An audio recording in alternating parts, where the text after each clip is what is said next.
Нямам нужда от мъж. Не искам да съм майка. Не искам да съм услугиня. Познати ли са ви тези думи? А забелязали ли сте какво следва след думите? Нямам нужда от мъж, защото...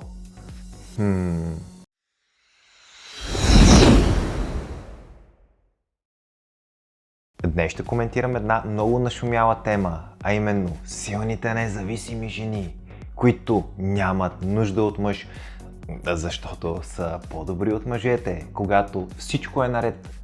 Но когато направят някоя глупост, опа, аз съм просто момиче, какво толкова? Нека да видим. Каналът винаги се е радвал на висока оценка, а именно средно харесванията на клиповете са 97,5%. И днес ще си поговорим за тези кресливи 2,5%, които не са съгласни и най-често са жени. Ама може ли така да говоря? Някога имал ли съм си приятелка, коя щяла да ме търпи и така нататък. Това е един нормален изказ на модерната жена, който между другото чувам навсякъде, когато някой мъж посмее да каже нещо, което не й харесва. Една от най-големите болешки на модерните жени е това, че мъжете ги оценяват, а именно техния външен вид и привлекателност от 1 до 10. С една дума, простаци. Как може да се държат с тях като с сексуални обекти? Тук може много да се поговори относно обличането или маркетинга на жените и дават ли те повод на мъжете уж без да искат, защото те го правят за себе си. Но да не се отклоняваме от темата. За жалост ще се наложи да разочаровам толкова образованите жени, които наричат това женомразство, сексистко и така нататък, като се опитам да им обясня, че оценяването е абсолютно нормално и се е случвало откакто свят светува, и то и за двата пола. Жените оценяват мъжете доста по-тежко и сурово, просто те не използват толкова често конкретни цифри. Те ще използват нещо по-абстрактно, като той не е достатъчно добър или можеше да се справи много по-добре и така нататък. Аз бих казал, че това е абсолютно нормално. Естествено, че всеки иска най-доброто за себе си. Това ни е еволюционно закодирано, за да може да имаме най-голям шанс да предадем гените си, поколението ни от своя страна също да предаде гените си и така нататък. Но проблемът става единствено и само, когато мъжете го правят. Така, дори нещо повече, съществува цяла индустрия, която е доминирана от жените, модели и супермодели, което ясно показва, че има параметри, които дефинират какво е привлекателно за мъжете. Това, което искам да коментирам днес и е тема на клипа, е, че жените са също толкова виновни, ако не и повече, в така нареченото третиране на мъжете като обекти, но не сексуални. Ами какви? За да отговорим на този въпрос, нека да анализираме толкова често срещания израз "нямам нужда от мъж". А ако смятате, че информацията е ценна и полезна, можете да подкрепите канала, като станете член в YouTube или Patreon, и още по-важното, да харесате клипа и да споделите цялата информация с обърканите си приятели. Нямам нужда от мъж. Не искам да съм майка. Не искам да съм услугиня. Познати ли са ви тези думи? А забелязали ли сте какво следва след думите "нямам нужда от мъж, защото"? Дали е "нямам нужда от мъж, защото вече се чувствам обичана"? Или е "нямам нужда от мъж, защото вече си имам компания"? Или пък е "нямам нужда от мъж, защото имам с кого да преспивам"? Не, не и не. Много добре знаете как завършват тези думи в кажи-речи 100% от случаите. А именно, нямам нужда от мъж, защото си имам собствени пари или собствен доход, ресурси и така нататък. Вече мога сама да си плащам сметките. Айде, чао!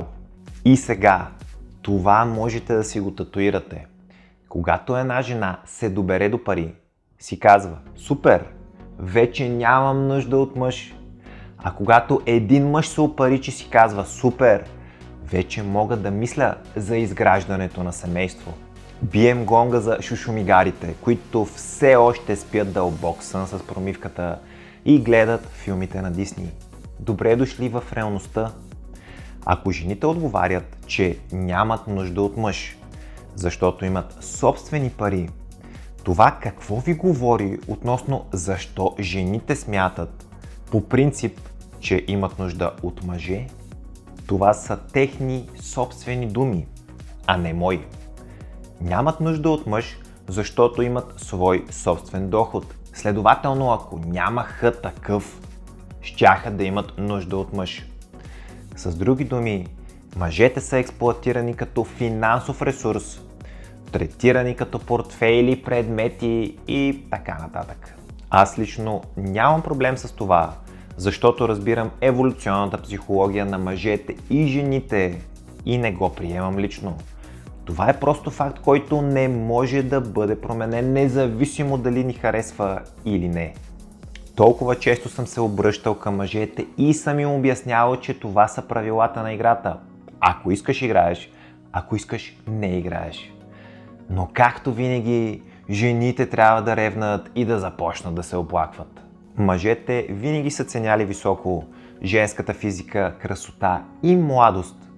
Когато избират с кого да имат деца, жените винаги са ценяли високо мъжкото финансово състояние, ресурси, начин на живот и още 1 милион неща и качества, когато избират с кого да имат деца. Наблягам на това, че говоря за дългосрочни взаимоотношения, а не за просто преспиване. Всеки може да каже, че другия е повърхностен, но няма абсолютно никакво значение. Мъжете и жените отговарят на същото, на което са отговаряли преди стотици хиляди години. Крайно време е хората, които мрънкат на тази тема, най-често жени, да се стегнат малко и да приемат реалността. Оценяване и подбиране винаги е имало и винаги ще има. Дори нещо повече, ние сме резултат от този подход. Едва ли прародителите ти са си избирали мъж или жена, които не могат да имат здравословно поколение, което от своя страна също да достигне до зряла възраст, за да може да предаде гените си напред и така нататък. На мъжете, които се оплакват за пореден път, ще кажа, че са шушумигари и да се стегнат малко. А на жените, които казват, че нямат нужда от мъж, защото сами могат да си плащат сметките, ще кажа, че е кристално ясно, че смятат, че мъжете очевидно са за плащане на сметки. Господа, чуете ли тези думи? Моментално събирайте сергията и бягайте през глава. Все едно сте навън и идва буря. Предупредени сте. Жените няма да спрат, докато вие толерирате и подкрепяте такова поведение. Както винаги, промяната се крие във вас, като мъже и лидери. Не забравяйте да гледате и предложените от мен клипове, близки до тази тема. Ще се видим скоро!